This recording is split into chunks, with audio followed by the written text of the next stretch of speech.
Et quelle est la situation au Maghreb? On en parle avec vous, Francis Guilès. Bonjour, vous êtes chercheur affilié au Centre de Relations Internationales à Barcelone. À ce jour, on ne compte que quelques centaines de cas en Algérie, au Maroc et en Tunisie confondus et moins de 100 morts. Des pays qui font, il faut le dire, très peu de tests. Du coup, la réalité est tout autre sur place. Oui, bien sûr, il y a très peu de tests et peu de moyens. Néanmoins, le contraste entre l'Algérie et la Tunisie est assez marqué. En Tunisie, il y a un nouveau gouvernement qui a pris un certain nombre de mesures et le respect des règles de confinement dépend beaucoup des régions et des classes sociales. Par exemple, dans le Sahel, les règles sont respectées dans la partie monastir, sous-sac du pays. À Tunis, dans les quartiers, disons, bourgeois ou relativement aisés, tout se passe bien. Par contre, dans les quartiers populaires, il est très difficile de confiner les gens parce qu'il y a un problème de manque d'espace chez soi et de manque d'éducation. À l'intérieur du pays, ça n'est pas comme sur la côte. Donc, c'est contrasté.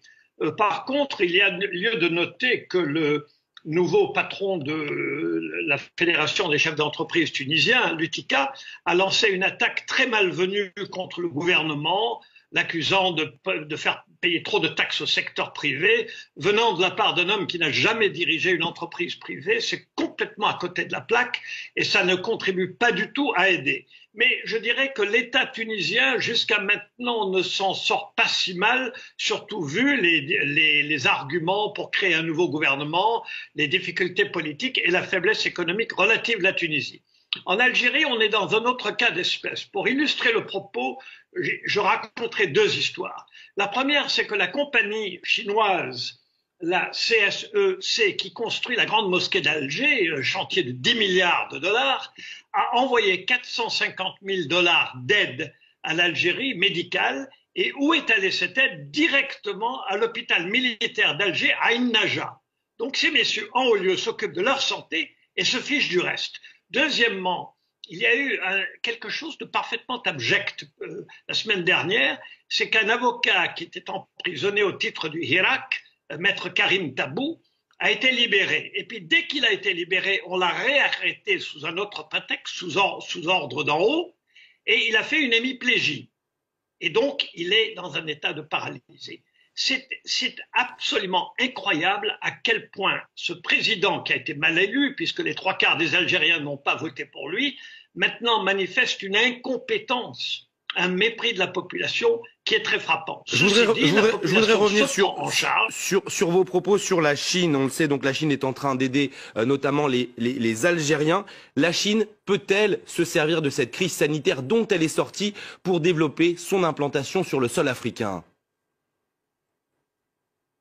La Chine est déjà très présente en Algérie, a des contrats très importants et était très liée à Saïd Bouteflika. Mais ce qui est frappant, c'est que ce n'est pas l'aide de la Chine aux Algériens, c'est l'aide d'une compagnie chinoise qui a gagné énormément d'argent en Algérie à l'hôpital militaire d'Alger qui est réservé aux officiers supérieurs. Donc il ne faut pas parler de l'aide de la Chine aux Algériens. C'est insulter le peuple algérien. L'aide des Chinois aussi fait partie de leur propagande. Donc peut-être que dans d'autres pays, ça se passe d'une autre façon. Mais à Alger, ils ne sont pas en train d'aider les Algériens. Il n'y a même pas un confinement général en Algérie. Donc on ne peut pas parler d'aide de la Chine au peuple algérien. Pas du tout. L'Algérie où le corps médical se dit très inquiet, on a lu ses propos ces derniers jours. Mais le corps médical, tant en Algérie qu'en Tunisie, et je présume au Maroc, ce sont des médecins. Et dans des périodes de très grande difficulté ou de crise, comme celle que connaît l'Afrique du Nord, la réaction du corps médical n'est absolument pas différente de la réaction du corps médical espagnol, italien ou français. Ce sont des gens comme nous. Ce qu'il y a de différent, ce sont les régimes, ce sont les systèmes politiques.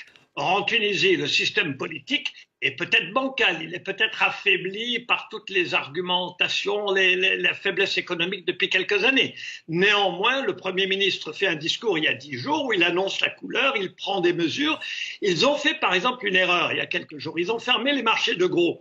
Et puis ils se sont rendus compte qu'en fermant les marchés de gros, ça perturbait la distribution des fruits et légumes et poissons, etc.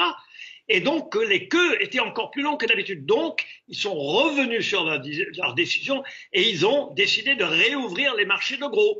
Donc, on peut critiquer le gouvernement, mais au fond, le gouvernement fait ce qu'il peut.